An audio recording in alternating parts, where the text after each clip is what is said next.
Oi, gente, tudo bem? Sejam bem-vindos a mais um vídeo aqui no canal. Se você gosta de conteúdo sobrenatural e casos misteriosos, se inscreve aqui para não perder nada e me siga nas minhas outras redes sociais que eu vou deixar aqui na descrição do vídeo para vocês.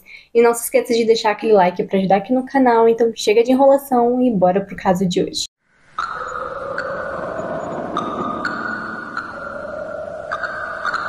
Em 13 de setembro de 1987, em Goiânia, dois catadores de reciclagem, o Wagner e o Roberto, entraram nas antigas instalações do Instituto Goiânio de Radioterapia. O prédio estava todo abandonado. Eles entraram e começaram a vasculhar o local em busca de sucata para vender. Eles encontraram uma máquina e resolveram pegar para vender essa máquina. Eles pegaram aquela máquina grande, colocaram dentro de um carrinho de mão e foram até a casa do Roberto. Assim que eles chegaram, eles começaram a desmontar aquela máquina e separar em várias partes para poder vender. No meio daquela máquina, eles acabaram encontrando uma cápsula. Essa cápsula tinha 19 gramas de Césio-137, uma substância muito radioativa.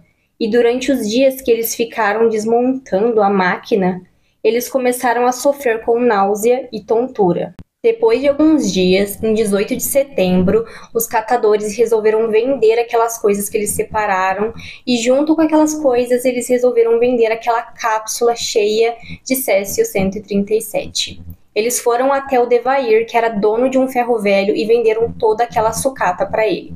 Durante a noite, o Devair apagou a luz do ferro velho para poder ir para casa e ele percebeu um brilho azul vindo daquela sucata que os catadores venderam para ele. Ele achou aquele brilho muito bonito, então ele resolveu levar aquela cápsula para casa para mostrar para a família dele. Durante 3 dias, o Devair convidou amigos, vizinhos e parentes para ver aquela cápsula que brilhava no escuro.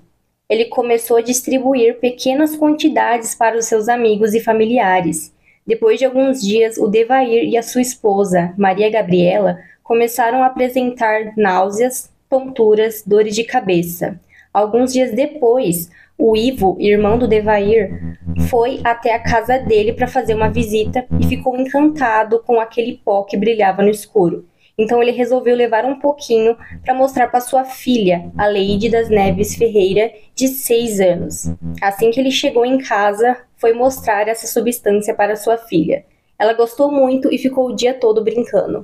A Leide passou o dia todo brincando com aquele pozinho e acabou sujando um pouquinho das suas mãos com aquela substância. E depois de um tempo, ela foi chamada para jantar, ela não lavou as mãos e acabou ingerindo um pouquinho daquela substância.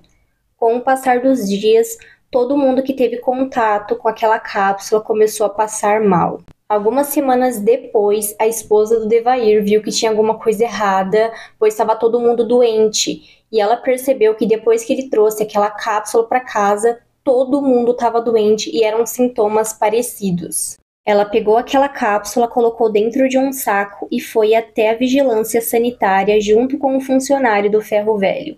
Eles foram de ônibus e contaminaram mais pessoas.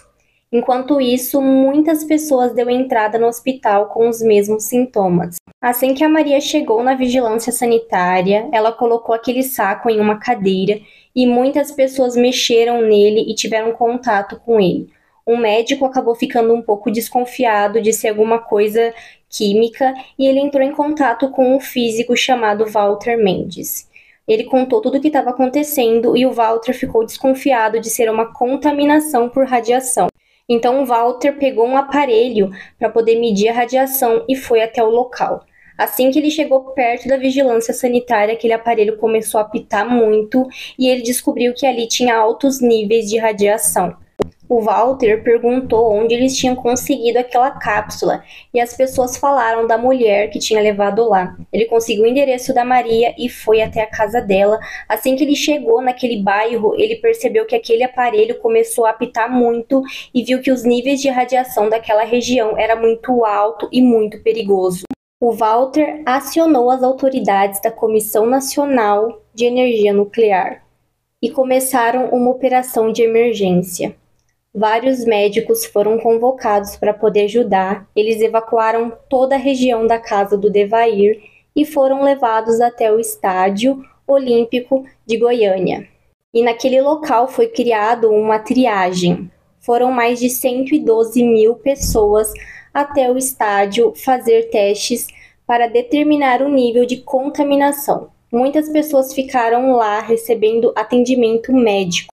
As pessoas que estavam com os níveis de contaminação alto tinham que beber bastante líquido e tomar banhos mornos com sabão neutro.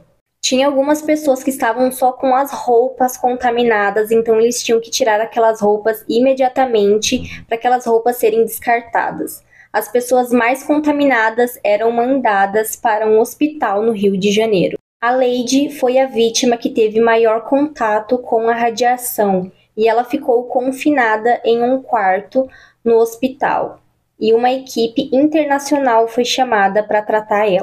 Ela desenvolveu um inchaço no corpo, ela teve danos nos rins, nos pulmões, perda de cabelo e uma hemorragia interna.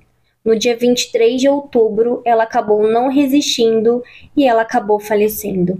A Maria Gabriela, esposa do Devair, também faleceu naquele mesmo dia.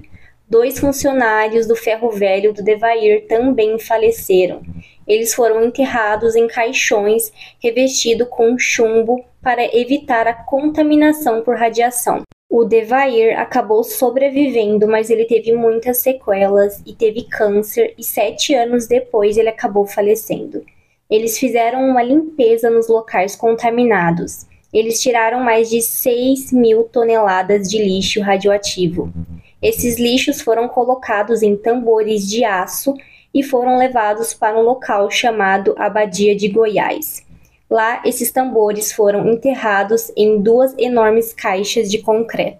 4 mortes foram confirmadas por radiação, mas várias outras pessoas faleceram nos anos seguintes. Estima-se que mais de 1.400 pessoas podem ter se contaminado e acabaram falecendo ao longo dos anos. Esse caso foi considerado o maior caso radioativo fora de uma usina nuclear. E o caso de hoje, ele é um caso muito triste. Eu fiquei com muita dó das vítimas, pois eles não sabiam o que era aquilo e o que eles estavam mexendo. Se você mora em Goiânia, já ouviu falar desse caso, conta aqui embaixo. Se eu esqueci de alguma coisa, de algum detalhe, comenta aqui embaixo. Não se esqueça de deixar aquele like para ajudar aqui no canal e a gente se vê em um próximo vídeo.